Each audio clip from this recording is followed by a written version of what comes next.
যদি গুনাহের পরিমাণ বেশি হয়ে যায় তাহলে আপনি একটি কাজ করতে পারেন। মুহতারাম হাজিরিন, আপনার গুনাহের পরিমাণ বেশি আপনি নিজেই বুঝতে পারছেন।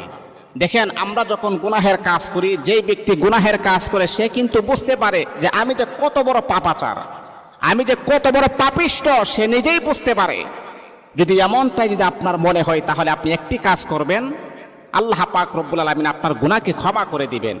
আপনি যখন নামাজ পড়বেন, নামাজ পড়ার পরে সুন্নত নফল নামাজ পড়ার পরে যাই নামাজে আপনি বসে থাকবেন আর আল্লাহ পাকের কাছে শুধু একটাই দোয়া করবেন, আস্তাগফিরুল্লাহ আস্তাগফিরুল্লাহ আস্তাগফিরুল্লাহ। এমন করে করে যখন আপনি যাই নামাজে যখন বসা থাকবেন, তখন ফেরেশতারা কিন্তু আপনার পাশে চলে আসে। ফেরেশতারা পাশে চলে এসে আল্লাহ পাককে বলে, আল্লাহ দেখো নামাজ কমপ্লিট হয়ে গেছে, নামাজ শেষ হয়ে গেছে, তারপরে কিন্তু তোমার বান্দা যাই নামাজ ছেড়ে যাই নাই, শুধু বলতেছে আস্তাগফিরুল্লাহ, আল্লাহ তুমি